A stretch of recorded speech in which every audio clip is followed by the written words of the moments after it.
as I was, we're a little early. I think I mentioned that. And my son is not here yet. Dawn is just breaking. Well, it's false dawn really over there. A few stars out. The moon set a little while ago. And now that you've had the weather report, I'm just going to add to my little truck driving story of the first time I got my license.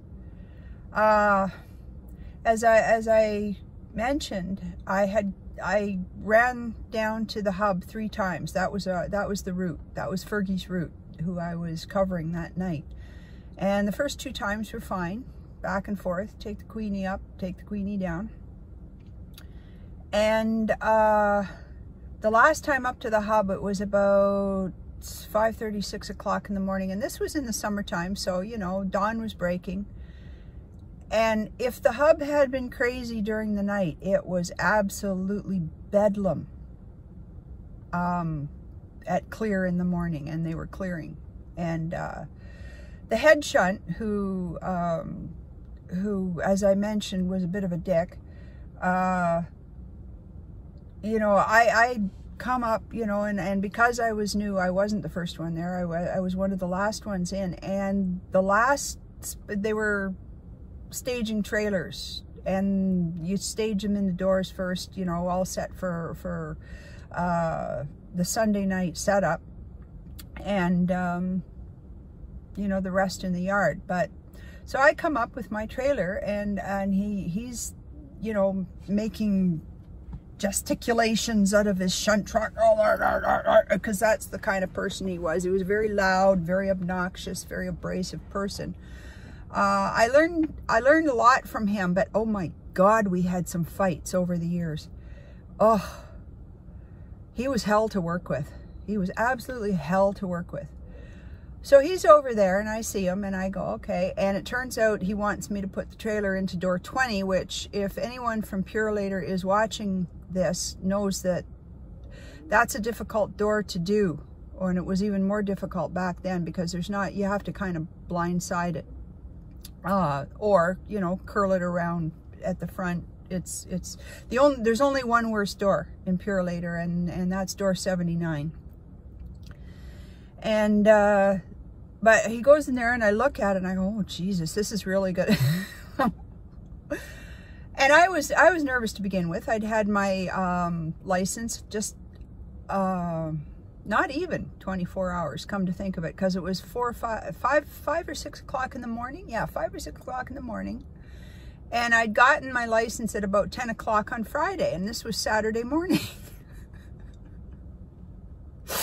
So I tried, and I'm trying to do it carefully and slowly, and not, you know, not wreck the equipment and whatnot. And he's, all the time I'm doing this, he's standing on the back of his shunt truck, you know, screaming, you know, come on, you know, we got to get going. We all want to go home, you know. And I'm, you know, and I pull forward a couple times and try to get it in, and he's still screaming, and you know, finally he says, you know, fuck, I could do this better myself with one arm tied behind my, you know, and all this. So I'd had it, and I was nearly in tears, but damn it, I was not going to cry in front of anyone. And so I, boom, you know, put the brakes on, get out, walked over him, and I said, you want to put that trailer in? You put that fucking trailer in. I said, I got my license yesterday, for Christ's sake. And I walked over, and I sat on the verge, and he looked at me, and he got out, and he put the trailer in, and then he comes over, and he says, really, did you get you got your license? Are you new? And I went, yeah, I got it yesterday. They put me on the road last night. And he goes, oh, he apologized. I'll give him that. He apologized and said, oh, you know, I'm sorry, I didn't know, you know, but, you know, and then he goes, you should have come to me and told me. And I go, why would I? To myself, I go, why would I tell you? You're an asshole for starters. I'm not gonna. But that was my experience. So anyway, we got a little bit of a chat, and whatnot. And he says, well, if you come down again, you know, come to one of the shunts and just tell them that you're going to do a bit of practice because you need to get used to backing up. And that made a lot of sense. He was a very good driver. I'll give him that. He was just a very abrasive personality. But so on subsequent nights, when I did cover our driver, because, you know, we had 2 drivers going down to the hub, but one was during the day and one was during the night, and I generally ended up covering the night fellow. And I would, you know, I got to know the shunts. There were 5 of them. They're all great guys. And the head shunt was this fellow who was not so great, but we got to be friends of a sort, I suppose. He, you know, they would know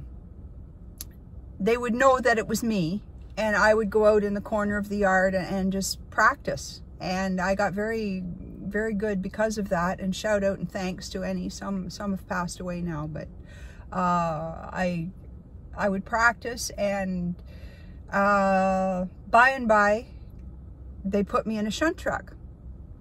And the fellow who trained me ended up being one of our driver trainers. And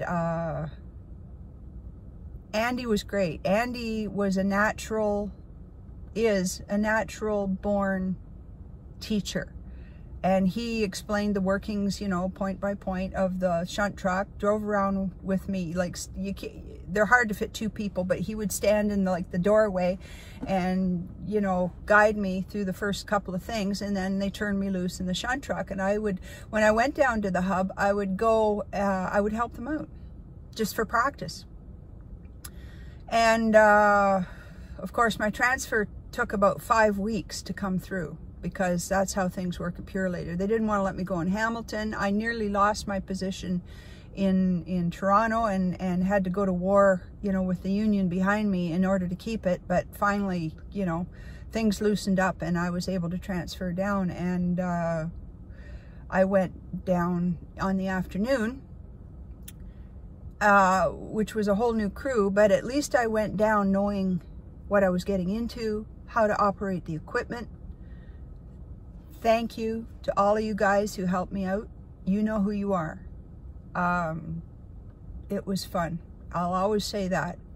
It was fun. And the money was good too. I shout out to any woman who is scared, or any man for that matter, who is scared to drive a truck. You get used to it. You get used to the size, get your training, get your proper training. You get used to the size, and it's just like driving, getting into a small car like this one is like driving a roller skate, I always say. But it was one of the best jobs I think I could have had in my life, and I really enjoyed my time. I'll say it again and again and again.